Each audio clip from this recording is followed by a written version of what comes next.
Não havia direitos trabalhistas na Europa. Portanto, o tema mulheres trabalhando fora de casa não é um tema nas sociedades ocidentais anterior ao século XX. O século XX é que vai trazer essa pergunta, isto é, pode uma mulher, né, além de trabalhar, também estar com os filhos e famílias? Eu gosto de lembrar que a carreira é o fundamental, enquanto que o afeto, a amorosidade, a afetividade, ela é o essencial. O que uma parte das mulheres hoje sente como dor, não há tempo para o essencial. Porque algumas mulheres que falam que sofrem por não poder cuidar e trabalhar, elas têm outras mulheres que fazem isso por elas e que não estão em casa cuidando dos seus próprios filhos, porque estão cuidando dos filhos daquelas que não podem ficar em casa cuidando dos próprios filhos, porque precisam sair, mas é como elas saem e elas ganham dinheiro para pagar as mulheres que ficam no lugar delas. Então esse movimento, ele precisa cuidado para a gente entrar numa rota que é arriscada, que é a rota do cinismo.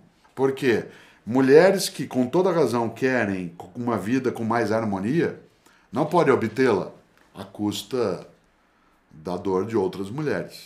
O Papa João Paulo I, que ficou só um mês no pontificado, a primeira frase dele, essa foi impactante, é Deus é mãe. E a própria nossa ideia de fonte da vida e do poder, ela é masculina. As religiões do livro, como o judaísmo, o cristianismo e o islamismo, têm uma divindade que é única, exclusiva e eminentemente masculina. Mas há uma questão que vale puxar nesse ponto. Por exemplo, o machismo ele é construído no mundo feminino em larga escala. Afinal de contas, nós homens somos criados até 17, 18 anos por mulheres.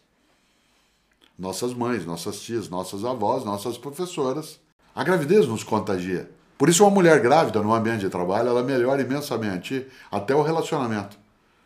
Né? Os feromônios começam a circular de uma maneira mais adequada. E baixa a testosterona dentro do ambiente. E não é só isso, porque uma mulher não cuida de uma criança apenas quando ela é lactante.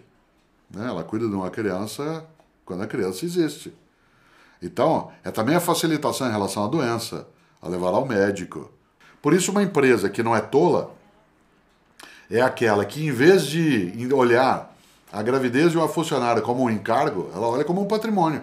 Criar constrangimentos, criar bloqueios, barreiras, para que haja uma maternidade mais completa e que a gente tenha um cuidado maior em relação àqueles que a gente gera, todos perdemos. Não existe nenhuma vantagem em descuidar. Então, a lógica que nós temos que implantar no Brasil é a seguinte, não tem a ver se é pai, se é mãe, é assim, nós temos que apoiar o cuidador ou a cuidadora. Tanto faz.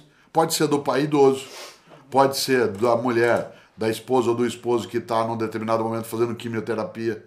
É preciso ter uma estrutura de cuidado com o cuidador. Para isso, tem que ter uma reserva do orçamento coletivo numa sociedade que não quer descuidar. Para que a gente cuide do cuidador para ele cuidar melhor. Pais idosos, né, eles dão trabalho, claro, como uma criança. E não merecem? Merecem. Então, fazê-lo nos leva a ter que movimentar numa outra direção.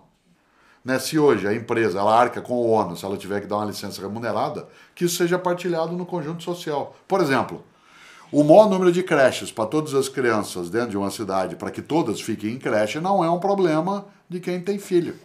E não é um problema de um prefeito ou de uma prefeita. Tem que ser um problema daquela cidade. Se a gente quer uma cidade que não descuida das nossas crianças, nós vamos ter que ter um ônus maior na área tributária. Certo? É um problema nosso, mas não, a lógica é cada um por si, Deus por todos. Não funciona. Mas nós somos um país jovem, não temos tempo. O Stefan Zweig escreveu um livro chamado O Brasil, o País do Futuro. A ideia de futuro não é o que a gente aguarda, é o que a gente constrói. Poderemos ser esse país se a gente fizer sim, se a gente aguardar